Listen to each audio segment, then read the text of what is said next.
Hey everyone, are you feeling overwhelmed with remote learning? Do you want it to end? Are you at your wit's end? I totally agree as a mother and a parent. And I know that for many of us, right now, we don't have a choice about remote learning for the children in our lives. So, whether you are a parent or a grandparent or a babysitter or somebody supporting a child who is learning remotely, I want to share with you a couple tips that I have coming from you as a educator who's also a mom, just to share how you can support the child in your life and also maybe remain calm through the process. Yeah. Hi, my name is Kim Mason. I am a mother and an elementary teacher. I've been teaching for over 17 years, and I have a passion for working with children and empowering them to find their own potential and to reach for it. I also am so passionate about helping the adults in our lives with partnering together. It is really takes a village to raise a child. And so partnering with parents and other teachers and other people to help support and empower their own child is such a passion for me.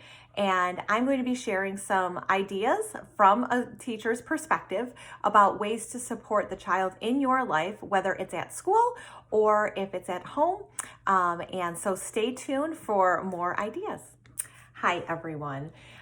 I want to address the elephant in the room and the idea that remote learning is not ideal for most students. Now, there are some kids who flourish learning remotely. They love working from home. That's phenomenal. This video is not geared towards them. If you have found a system and it's working, that's awesome. Keep it up and do what you're doing. But for most children, remote learning is very different than learning in the classroom, and they struggle. We also, as parents and caregivers, are in a position where we are providing education and teaching when, number one, either we're not trained to be teachers, or because of the relationship between parent and caregiver and child, it creates a very, very different dynamic. Also, many adults are playing multiple roles. They are working from home. They have to be parent. They also have to be teacher. And so there's a lot of stress that's involved with remote learning. Whether you have been remote learning for a long period of time or whether you were remote learning for a period of time, went back to maybe in-person instruction and are moving back to remote learning, I'm going to share some ideas, a couple tips that will help you and your child to be successful. And these are things that will be relevant even if you're not in a remote learning situation, but they are things that I have seen children really benefit from. My first tip is to create a schedule. I know it sounds so cliche, but one thing that schools offer for students that they really sets them up to thrive is giving them consistency and connection. In a school environment based just on the reality of how it's set up, children have a schedule. They know what's coming next. They know certain times that they're going to eat, and they know what subjects they're going to be studying. Schedules change. It's totally something that we are aware of, but a schedule really helps children predict what's coming next. Individualize your schedule. Sometimes schools will give you a schedule that you can follow, and obviously you have to follow that. But even within your day, if there is some flex time, find what's going to work for your child. A schedule helps them to anticipate. It gives a start time and an end time. So sometimes just knowing I'm going to focus on this for 20 minutes can help reduce anxiety, and it can help to chunk the information. Our brains get overwhelmed, and we need to get up and move in between activities. We need to reset. And so based on your child's needs, personalities, and preferences, you can set a schedule. I know if you look on Pinterest, there are millions of wonderful schedules that may not work for you. And so really individualizing that, but setting something up is going to be very powerful.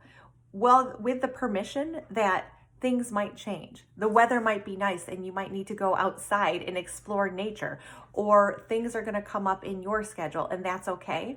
But if every day is different, it's hard for kids to anticipate what they're going to have coming up next. Tip number 2 is to meet your child where they are and acknowledge that. All children respond differently to changes. They have different strengths. They have different areas of need. And one thing that's really powerful is to really listen to your child. And sometimes it takes peeling back the layers to see what they're really trying to say, but they might be missing their friends or their teacher or their schedule.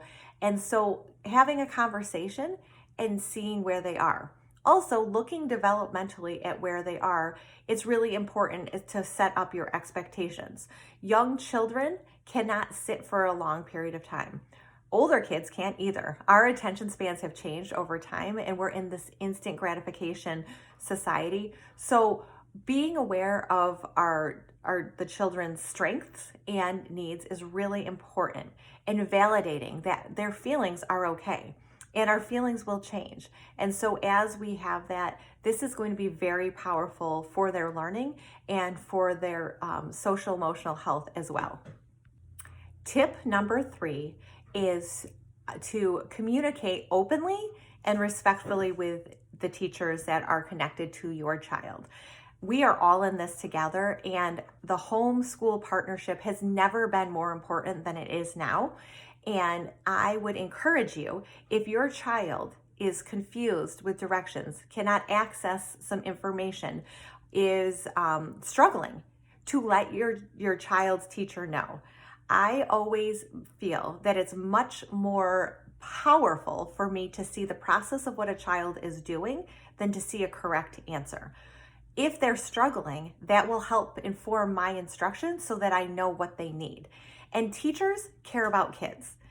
And I would strongly recommend that you reach out to your child's teacher first, share any concerns, share anything that's going well. That is powerful too. What did they really enjoy? How did they respond? Because that will help inform instruction, and it will continue to create and sustain that partnership. If you are struggling with something and there's something more systemic, and you feel the need to talk to an administrator, administrators are there for that purpose. But I would always include the teacher or give them a heads up just so that they know what's going on for your child. Teachers are here, not for the big bucks, but because they care about kids. And talking openly to them about what you need, what your concerns are, is really, really powerful. And finally, tip 4 is to give grace. Give grace to your child, to yourself, to your child's teacher and school, and believe the best. Believe that everyone is doing the best that they can in a difficult situation. That will take us so much farther than believing the worst. If you can extend grace to all the parties involved, that will give us more flexibility and will also create goodwill. This period of time in education will change at some point as things in our world change, but what we're learning will continue to go forward and will be able to enhance what we're doing in education as we're partnering together. And so extending grace, there will be some days where you need to close the books, close the laptop, walk away, get some fresh air, maybe for yourself, maybe for your child, and maybe for the school and the teachers involved. We are all human, and as much as we want to strive for perfection, it's not possible. And so I would encourage you to extend grace. So those 4 tips are: 1, create a schedule. Make sure that it's individualized and it's going to work with your schedule. Number 2, meet your child where they are. They all come in with different needs and strengths, and really listening to them will validate who they are as a person. Number 3, communicate openly with your child's teacher and the school so that they are aware of what's going on, the good and the bad. And number 4, extend grace to all the parties involved. We all need it right now, and as we do that, it will enhance the learning for everyone. We're all in this together. So here are just a couple tips. I'm going to be sharing some more ideas about how you can support the child in your life, how you can really support who they are and how they are growing and empower them to meet their potential. So check back here for more videos and have a great day.